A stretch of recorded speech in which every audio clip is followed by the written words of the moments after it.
आज आपको इस लंपी स्किन डिजीज़ के बारे में थोड़ी इसकी डिटेल में जाने से पहले इसकी थोड़ी मुख्य बातें आपको बताती हूँ कि बेसिकली ये बीमारी है क्या।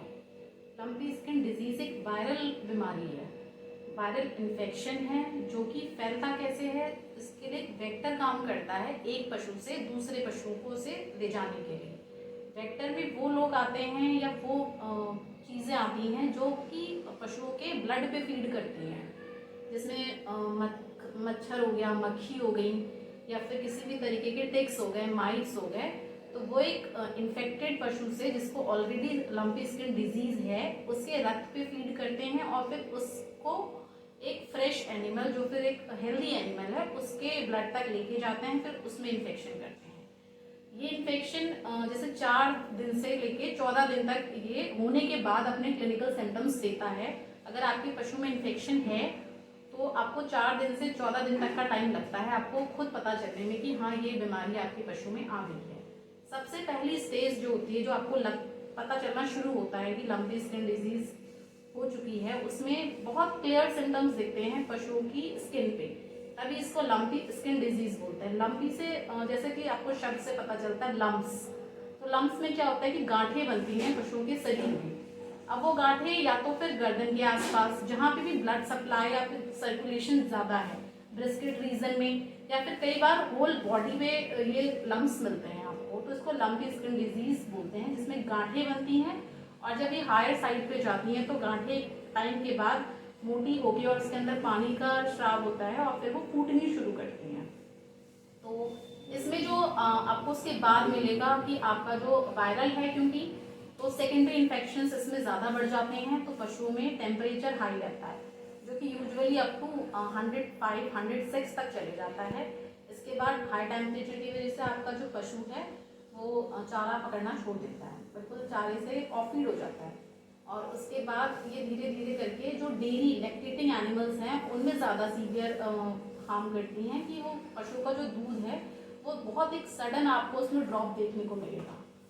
और बेसिकली ये कैटल की बीमारी है, तो ये गौवंश जो हैं उनमें आती है। मतलब धीरे धीरे आप बता रही हैं कि पशु दूध देना ही बंद कर देते हैं और मतलब उनके बॉडी में स्राव हो जाता है, मतलब आंखें भी बहना शुरू कर देती हैं। नेजल डिस्चार्ज होता है, आई से ऑकुलर डिस्चार्ज मिलता है आपको, आंख से पानी आना, नाक से पानी आना और बहुत ज़्यादा टेम्परेचर रहना। इसमें ये एक क्लियर इसमें आपको पता चलेगा कि हाँ स्किन के साथ साथ जो बाकी सिम्टम्स हैं वो इस तरीके के सिम्टम्स आएंगे। जैसा कि मैम ने बताया कि टिक्स के जरिए फैलता है। टिक्स आम बोलचाल की भाषा में जो पशुओं के ऊपर कलीले या जो छोटे छोटे कीट होते हैं ये उनसे फैलती है।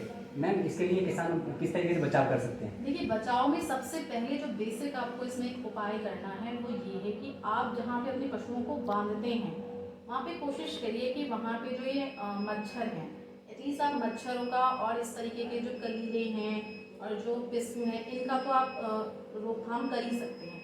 इसके लिए कुछ नहीं करना, कुछ भी नहीं है तो बहुत बेसिक एक चीज़ है कि नीम के पत्ते लें, जैसे पुराने ज़माने में या फिर आजकल भी जैसे गाँव में धुआं करते हैं, नीम के पत्ते यूज़ करिए उसमें। नीम से अच्छा एंटीबायोटिक एंटीऑक्सीडेंट कोई नहीं है, नेचुरल चीज़ है और बिल्कुल लो बजट, ज़ीरो बजट में आपको मिलेगा। तो आप एक धुआं करिए पशुओं के नीचे जहाँ भी बांधते हैं उन्हें बाड़ों में, और उसमें नीम का यूज़ करिए, तो वो एक एंटी माइक्रोबियल एक्शन भी देगा और जो भी मच्छर मक्खी हैं उनको दूर हो जाएगा, है ना। तो फिर इस तरीके से आप ट्रांसमिशन रोक सकते हैं, है ना। और अपनी जो भी अगर एक पशु में भी आपको, अच्छा ये टोटली इम्यून बेस्ड डिजीज है, अगर आपके पास 5 एनिमल हैं, कैटल की बात करूँगी, 5 गाय हैं या 5 कैटल हैं, तो अगर एक को आ गया तो ज़रूरी नहीं है कि एट अ टाइम आपके पाँचों के पाँचों जानवर बीमार हो जाएं। ये इम्यूनिटी पे टोटली डिपेंड करता है। जैसे हमने कोविड में भी देखा था, अगर किसी फैमिली में आ रहा है तो फिर वो ज़रूरी नहीं है कि पूरी फैमिली इन्फेक्शन में आ जाए। तो इसी तरीके से अगर एक कैटल में है तो बाकी 4 नॉर्मल रह सकते हैं, क्योंकि उसकी इम्यूनिटी उस लेवल पे सप्रेस है कि वो उसने तुरंत उसने इन्फेक्शन ले लिया, है ना। और बचाव में ये है कि आप अगर आपका एक एनिमल इन्फेक्टेड है तो आप उसको टोटली आइसोलेट कर दीजिए बाकियों से, और कोशिश करिए कि उसका जो भी है, चाहे तो उसको फीड जो दे रहे हैं, चाहे तो उसको जिस उसमें पानी पिला रहे हैं, उसका इन्फेक्शन मिक्सअप मत करिए, मतलब हेल्दी एनिमल की किसी भी चीज़ को इन्फेक्टेड एनिमल के साथ। तो ट्रांसमिशन आप इस तरीके से रोक सकते हैं। उसका जो भी वेस्ट है, काउ डंग वेस्ट वगैरह, आप उसको अलग से डिस्कार्ड करिए और उसको भी इन्वायरमेंट में ओपन मत करिए, क्योंकि फिर उससे भी चांसेस हैं कि डिजीज़ स्प्रेड करेगी बाकी जगहों पे।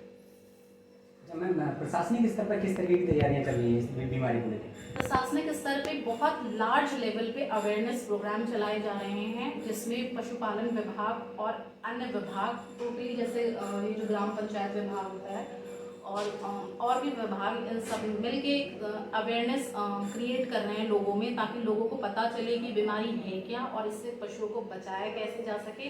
और अगर आपको लग रहा है, आपको कोई भी साइन अपने एनिमल में दिख रहा है, तो आप इमीडिएटली अपने वेटनरी डॉक्टर से संपर्क करें। अच्छा मैम, गांव देहात में जाके देखा है कि बहुत सारी गाय वगैरह छूटी हुई हैं, अगर उनमें एक बीमारी आती है तो उस बीमारी को किस तरीके से कंट्रोल किया जाएगा? तो उन गायों को देखने वाला कोई नहीं है। अच्छा, अभी क्या है, इसके लिए वैक्सीनेशन प्रोग्राम चल रहा है। अगर अभी बीमारी आई नहीं है, जैसे अग्राबाद में भी कोई भी केसेस रिपोर्टेड नहीं है, तो हम लोग ये वैक्सीनेशन प्रोग्राम चला रहे हैं। उसको हम रिंग वैक्सीनेशन के फॉर्म में इम्प्लीमेंट कर रहे हैं। उसमें क्या है बेसिकली कि जहाँ जैसे ये हाथरस की तरफ से और इस तरफ से सासनी की तरफ से, इस तरफ से हमने वैक्सीनेशन एक रिंग बनाना शुरू करा है। आउटर टू इनर ले रहे हैं, क्योंकि आप एक तरीके से प्रोटेक्शन लेयर उसमें आप अपने एनिमल्स को दे रहे हैं और वैक्सीन लगा रहे हैं। तो इसका एक वैक्सीनेशन प्रोग्राम चल रहा है और इसके साथ अवेयरनेस प्रोग्राम चल रहा है। और जो भी जैसे आप निराश्रित पशुओं की बात कर रहे हैं, तो उसमें हम उनको भी कवर कर रहे हैं वैक्सीनेशन में। अगर जिस भी एरिया में हमें दिख रहे हैं जो डिसोन एनिमल्स हैं, तो हम उसमें भी वैक्सीन लगा रहे हैं, ताकि ये बीमारी, क्योंकि स्प्रेड अगर उनमें आएगी तो भी हेल्दी एनिमल में होगा क्योंकि इन्वायरमेंट में तो वायरस है ही, है ना, उस तरीके से। क्या हम इस प्रकार के पशुओं का दूध प्रयोग में ला सकते हैं? दूध, जहाँ तक दूध की बात है, तो गांव में जो लोग हैं जो पशुपालक हैं, उनमें बहुत ज़्यादा ये भ्रांति है कि इसका जो दूध है उससे भी इन्फेक्शन फैलेगा अगर कोई पिएगा उसे। तो पहली बात तो ये कि ये बीमारी जूनोटिक नहीं है। जूनोटिक से मतलब है ऐसी बीमारी जो एनिमल से ह्यूमन में या ह्यूमन से एनिमल में ट्रांसमिट होती है। तो दूध इसका बिल्कुल सेफ है, लेकिन एक जो बेसिक चीज़ होती है कि आप उसको अच्छे से बॉईल करके तब यूज़ करिए, तो आपको कोई प्रॉब्लम नहीं है इसके दूध को यूज़ करने में। जैसा किसान भाइयों, आपने जाना कि इस बीमारी से किस तरीके से उपचार किया जा सकता है पशुओं का, किस तरीके से पशुओं को बचाया जा सकता है और पशुओं में ये बीमारी ना फैले इसके लिए क्या क्या रोकथाम की जा सकती है। ये बीमारी कोई आज की बीमारी नहीं है, ये लगभग 92 साल पुरानी बीमारी है। ये अफ्रीका से फैली बीमारी और पाकिस्तान के ज़रिए हमारे देश के ही कुछ राज्य राजस्थान और गुजरात में आई और उसके बाद ये मध्य प्रदेश और अब उत्तर प्रदेश के कुछ जिलों में आ चुकी है। इससे लगभग अब तक 1200 से ज़्यादा पशुओं की मौत हो चुकी है और लगभग 2500 से ज़्यादा पशु इससे अब तक इन्फेक्टेड हो चुके हैं। इसलिए इस बीमारी को इतने हल्के में ना लें और समय रहते पशुओं का अपने का उपचार कराएं और साथ ही जो भी नियम इससे बचाव के लिए बताए हैं डॉक्टर ने या जो भी आप उपचार घर पर कर सकते हैं वो सारे उपचार समय से करें। माटी पोस्ट के लिए मैं विनीत कुमार, वीडियो जर्नलिस्ट राजा के साथ, अलीगढ़।